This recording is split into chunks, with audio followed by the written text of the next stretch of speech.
Dictation शुरू होगा 10 second बाद।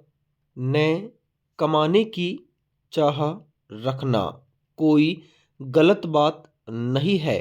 मेहनत करके रुपया जोड़ने की इच्छा एक तरह की सकारात्मक चाह है जो रोटी, कपड़ा और छत हासिल करने में सहायक होती है। संसार में जीने के लिए धन जरूरी है, इसीलिए किसी हुनर पर चिंतन मंथन और उसमें अभ्यास करके पारंगत होना, फिर उससे धन कमाने की जुगत स्वाभाविक है। इस प्रक्रिया में मेहनत और लगन एक आधारभूत भूमिका निभाते हैं। सभी अपने मन की सचेतन और जागृत अवस्था में यह सोचते हैं कि काम करके रुपया मिलेगा, पैसा आएगा, नकद या डिजिटल।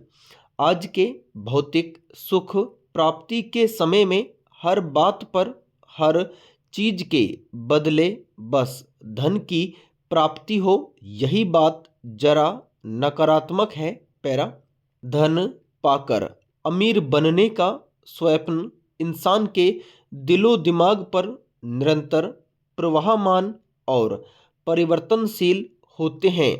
कुछ लोग अमीर बनकर अपना अतीत भी भूल जाते हैं, आडंबर करने लगते हैं, फिर मानसिक रोगी बनते हैं। बचा खुचा धन इलाज में खप जाता है। आज इस पर सतत चिंतन की जरूरत है। समझ होनी चाहिए कि रुपया कमाना है इसलिए कि जी सकें। यह पूरा जीवन ही धन कमाने में लग जाए, यह मानसिक विकार है। येन केन प्रकारेण किसी के कंधे पर चढ़कर या किसी का हक मारकर या किसी को बेवकूफ बनाकर या खुद को मशीन बनाकर दौलत जमा करना निंदनीय है। पैरा धन से किसी का भला हो, यह एक तरह का परोपकार है, यह जन कल्याण की उमंग है। यह भूलना नहीं चाहिए कि धन भी समाज के कल्याण का माध्यम है।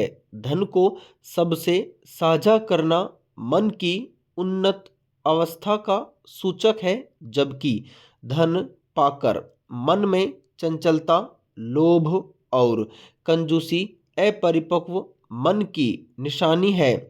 शास्त्रों में बताया गया है कि हम अपने धन से समाज में समानता और सौहार्द निरंतर उत्सर्जित करें और संतोष बनाए रखें। कमाई हुई पूंजी समाज के कल्याण के सर्वाधिक महत्वपूर्ण साधन है, लेकिन कभी कभी देखने में आता है कि व्यक्ति संसाधनों का दुरुपयोग कर भ्रष्ट तरीके से अपने लिए धन संग्रह कर लेता है। पैरा इस तरह का अनुभव लोगों के लिए एक ज्वलंत उदाहरण है कि धन कमाना चाहिए मगर गलत ढंग से नहीं। धन कमाने की ललक में किसी को धोखा देना भी एक ऐसा कर्म है जो किसी के हाथों हमें भी चुकाना ही होगा। मौजूदा परिवेश में विकास और भावी योजनाओं की समृद्धि के लिए धनवान होना जरूरी है, मगर इसमें रातों रात नहीं, मेहनत करते हुए धीरज रखना ही सबसे अच्छा कदम है। धन एकत्र करने की धुन में यथासंभव दूसरों की जेब में डाका कभी भी नहीं डालना चाहिए। बुद्ध राजकुमार थे, लेकिन सब धन त्याग दिया तब जीवन सफल हुआ। स्वामी विवेकानंद ने राजघरानों में खुद जाकर चंदा मांगा, तब जाकर मानवता के लिए अपना उद्देश्य पूरा कर सके। पैरा धन दौलत पर एक ही व्यक्ति के विचार, समय, स्थिति और स्थान के अनुरूप अलग अलग हो सकते हैं। माहौल के कारण व्यक्ति लोभी भी बन जाता है और कभी दानी भी। धन को लेकर मन में उठने वाली प्रत्येक बात या सूझ भी उपयोगी नहीं होती है। विवेकवान से तात्पर्य ऐसे व्यक्ति से है जिसके धन में समाज का हित और आत्मकल्याण का भाव निहित हो। एक बहुत ही सुंदर प्रसंग है कविवर निराला।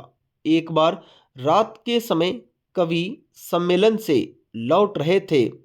राह में एक भिखारी कड़ाके की ठंड में कांप रहा था, भूखा भी था। निराला को कवि सम्मेलन से धनराशि का एक लिफाफा मिला था। उन्होंने वह धनराशि उस गरीब पर खर्च कर दी। उसके बाद आनंद से झूमते हुए चले पैरा। कई बार गरीब कल्याण योजना के प्रणेता भी लोक कल्याण की आड़ में नकद राशि का दुरुपयोग कर आत्म उन्नयन में लग जाते हैं। वे किसी खास समुदाय, धर्म या संप्रदाय के उत्थान और उन्नयन का सब्ज बाग दिखाकर एक फर्जी फाइल बनाते हैं और उसे ही प्रचारित करते हैं और संस्थाएं स्थापित करते हैं। फिर समर्थकों का एक जनसमूह तैयार करके उसका उपयोग आत्म उन्नयन और धन संचयन के लिए करते हैं। ऐसी स्थिति में वे केवल लोभी और धन के दास मात्र बनकर रह जाते हैं। इसीलिए अपने समाज को परिवार मानकर उसका कल्याण करने वाले मेहनत करके जो दौलत पाते हैं उससे वे धन लोलुप नहीं बनते। ऐसे लोग जब भी नजर आते हैं उनके निखरे हुए चेहरे, संतोष भरी वाणी, बातचीत आदि इस बात को खुद ही प्रमाणित कर देते हैं। पैरा। रात में वायु प्रदूषण से हालात बेकाबू होते जा रहे हैं। विश्व स्वास्थ्य संगठन के मुताबिक विश्व की लगभग पूरी आबादी ऐसी हवा में सांस ले रही है जिसमें प्रदूषक तत्व तय दिशा निर्देशों की सीमा से कहीं अधिक है।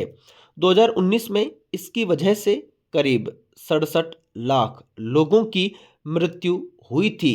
प्रदूषण सभी उम्र के लोगों को प्रभावित करता है, लेकिन बुजुर्गों की प्रतिरोधक क्षमता कमजोर होने के कारण उन पर और अधेड़ उम्र की महिलाओं के स्वास्थ्य पर यह घातक असर डाल रहा है। बुजुर्ग महिलाएं अपना अधिकांश समय घरों के भीतर व्यतीत करती हैं, मगर वे घर के भीतर भी वायु प्रदूषण से जूझ रही हैं।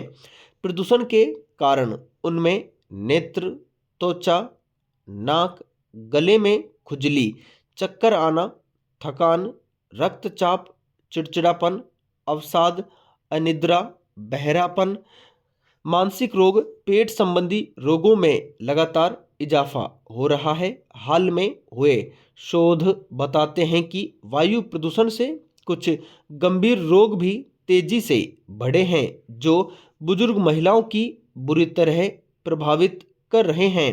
पैरा। चिकित्सक मानते हैं कि वायु प्रदूषण से फेफड़े और दिल को सबसे ज़्यादा नुकसान पहुंचता है। अध्ययन बताते हैं कि भारत में हर 1000 में से 20 बुजुर्ग वायु प्रदूषण से मनोभ्रंश के शिकार हुए हैं। बुजुर्ग महिलाओं में इसका असर अधिक बताया गया है।